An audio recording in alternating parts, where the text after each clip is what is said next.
Hello and welcome to the RATP Innovation Series. My name is Dan Sobowitz and I'll be your host. In each session, we will explore one field of innovation in urban mobility with global experts in the field. If you're watching us on YouTube, you can see we are virtually united in a very sophisticated studio, although none of the speakers is physically in the same place. If you're listening to us on a podcast, you'll simply have to take my word for it. In any case, you can find all our episodes of this innovation series on the YouTube channel of the RATP, as well as on the podcast version on SoundCloud. In this session, we will speak with startups who are shaping EU politics on innovation, and rail innovation in particular. The EU has a clear interest in boosting innovation through its startup community, and startups need the EU for ensuring favorable regulation, funding, legislation, etc. The problem is that these two worlds hardly ever meet. Startups typically have no representation in Brussels, no resources to hire lobbyists, and they are too small to reach the big decision makers. Yet, collectively, their voice is crucial in order to prescribe the right policies which ensure innovation is happening here in Europe. This is also a clear objective for the RATP group, boosting more technologies that can make public transport smarter, more inclusive, and sustainable.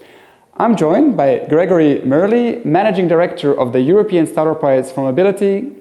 Hello, Grégory, and Alexandra Debaisieux, Delegate General Director of Railtech, a startup which is proudly the first cooperative rail operator. So we will also hear from the Vice President of the European Commission, Maroš Šefčovič, in just a moment. But I'd like to start with you, Grégory.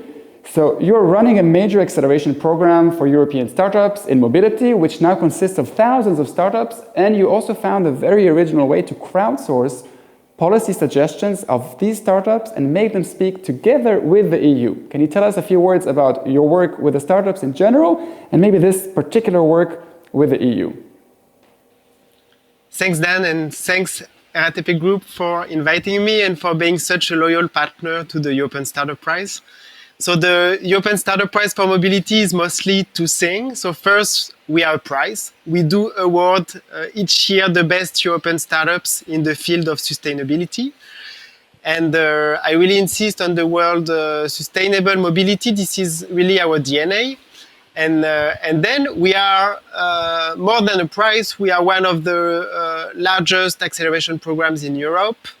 For the top 10 startups we select each year out of 600 applications. We do help them to grow and scale up in Europe via investment, mentoring, and visibility. And then, cherry on the cake, we are running a think tank activity where hundreds of startups express their ideas and solutions to the European Union. And this is what we call the Startup Manifesto. So you did it last year. Maybe you can tell us how the first round went? Sure. So last year was a huge success. 400 startups engaged with us and provided us with 1,000 of ideas. And then it was the hard work was on us. It was a 3-month process, consulting startups, organizing workshop, so we can issue a manifesto that feeds the strategy of the EU about smart and sustainable mobility. But the result is here. We managed to reach out the highest level of the EU. So I understand you're going to do it again this year, but before you're going to tell us about the new exercise, I'd like to take a moment to quickly watch an excerpt from last year's result. The manifesto was publicly presented to the Vice President of the European Commission, Maroš Šefčovič, and the Chairwoman of the Transport Committee in the European Parliament, Karima Delli. Let's have a look at how it looked in September last year when the manifesto was presented to them. I am impressed by the agility, by the creativity and the dedication of the startup community that they actually over the summer work together on this manifesto, and I understand that more than 400 startups have been involved in drafting these recommendations, which are very important not only for me, but for the whole College of Commissioners, because when we work on something new, we try to consult widely. And I think we cannot get better advice how to modernize the system, how to bring new ideas to the smart mobility programs than to talk to young entrepreneurs and startup colleagues. So what I will do with this, I will definitely inform the College of Commissioners, and I'm sure that this will be a very valuable contribution.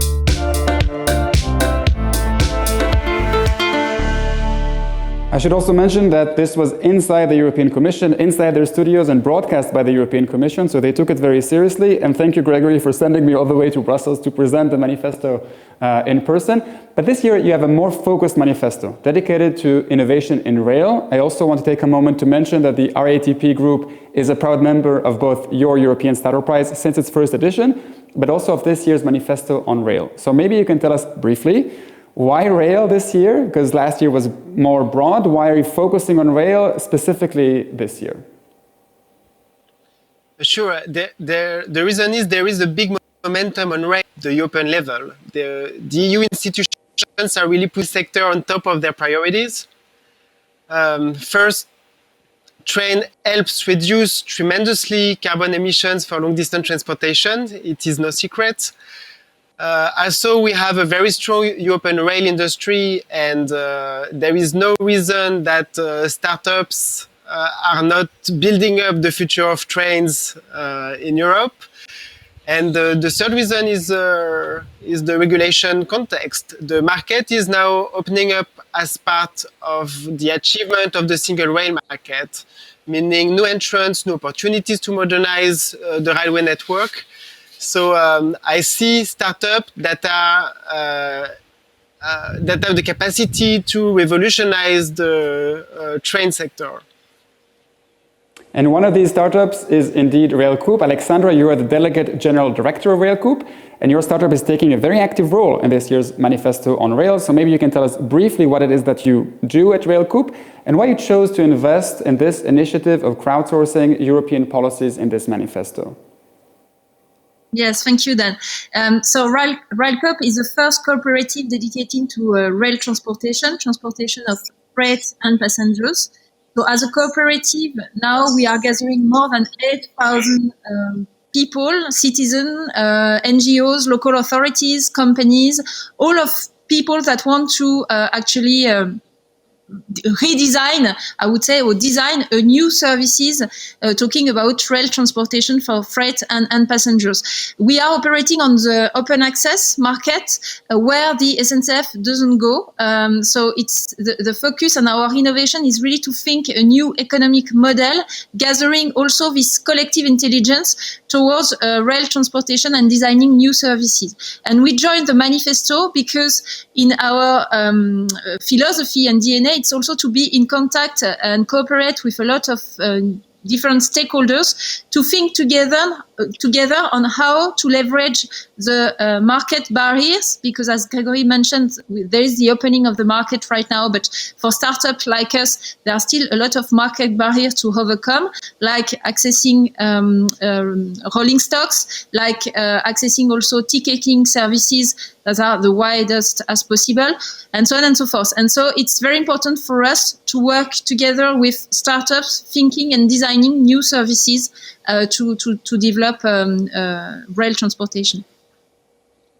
Okay, and I understand this new manifesto is still in the making. It's not final yet, but what kind of ideas are you going to try to push into the manifesto from your perspective? What are you asking the EU to do for your industry?